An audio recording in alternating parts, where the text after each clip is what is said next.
একেবারে ইমোশনাল হয়ে হলুদের দিন এই ব্রাইড তো লিটারালি কান্নাই করে দিয়েছিল, তাও কিনা মেকআপের পর। আমি যখন হলুদের ভিডিওটা আপলোড করেছিলাম, আপনারা অনেকেই আমার কাছ থেকে জানতে চেয়েছিলেন আমার এই ব্রাইডের ইমোশনাল হয়ে কান্না করার রিজনটা কি। সবকিছুই বলবো আজকের ব্লগে। আসসালামু আলাইকুম everyone, this is Riya from Glamour artistry. আবার চলে এলাম নতুন একটা ব্রাইডালের ব্লগ নিয়ে। আমার এই ব্রাইড কিন্তু হলুদের মেকআপ লুকটা আমাদের ইন হাউস আর্টিস্ট হ্যান্ডের প্যাকেজে ছিল, এবং বিয়ের দিন আপু আমার হ্যান্ডের একটা ব্রাইডাল মেকওভার প্যাকেজ নিয়েছে। আপুর রিকোয়ারমেন্টস ছিল খুবই সফট সিম্পলি এই লুকটা কমপ্লিট করতে হবে। যেহেতু আপুর শাড়ির কালারটা একটু পেস্ট কালারের মধ্যে ছিল, সো আমি যেটা করেছি আপুর আই লুকটা একটু বোল্ড রেখেছি এন্ড লিপসটাকে নুডের মধ্যে রেখেছিলাম। ভিডিওর মাঝখানে বলি, আমাদের কিন্তু এখন 7 ডেজ প্রফেশনাল ব্রাইডাল মেকআপের ক্লাস নেওয়া হচ্ছে, যেখানে A to Z party and bridal makeup শেখানো হয়ে থাকে। এছাড়াও আমাদের কিন্তু ফুল কোর্স করানো হচ্ছে পার্লারের, একেবারে A to Z হাতে ধরে শেখানো হবে, এবং এই ফুল কোর্স কিন্তু 2 মাসের হয়ে থাকে। সো যারা ক্লাস করতে চান আমাদের সাথে পেজে ইনবক্স করে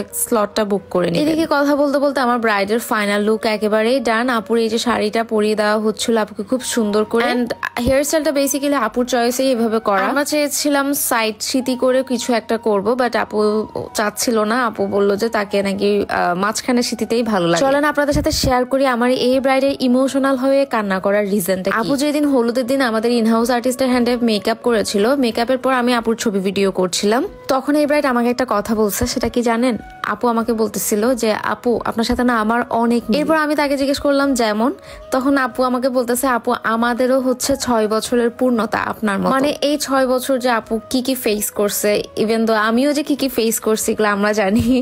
সো ওইটা বলে বলে লিটারালি আপুর চোখ দিয়ে টপ টপ করে পানি চলে আসতেছে। প্রত্যেকের ব্যক্তিগত জীবনে অনেক অনেক ঘটনা থাকে, যেটা আসলে ওপেনলি সবার সাথে শেয়ারও করা যায় না, বলাও যায় না। ওই যে থাকে না যে না পারতেছি বলতে, না পারতেছি সইতে, জিনিসটা হচ্ছে এরকম। তো সেম ভাবে আপুর লাইফও এরকম স্ট্রাগল গেছে, এন্ড আলহামদুলিল্লাহ যে আপু হচ্ছে গিয়ে ফাইনালি তার ভালোবাসার মানুষটাকে পেয়ে গেছে। কেমন লাগছে? আলহামদুলিল্লাহ ভালো। পছন্দ হয়েছে? কোনো প্রবলেম আছে? কোনো প্রবলেম নেই। আমার অনেক ইচ্ছা পূরণ হয়েছে অনেক দিনের ইচ্ছা পূরণ হয়েছে না? Thank you. তারপর আপু আমাকে যেটা বলছে এটা শোনার পর তো আমি শেষ। আপু আমাকে বলতেছিল যে আপু আমার না 2টা ইচ্ছা ছিল লাইফে, একটা হচ্ছে আপনার কাছে সাজা, আর একটা হচ্ছে আমার পছন্দের মানুষটাকে বিয়ে করতে পারা।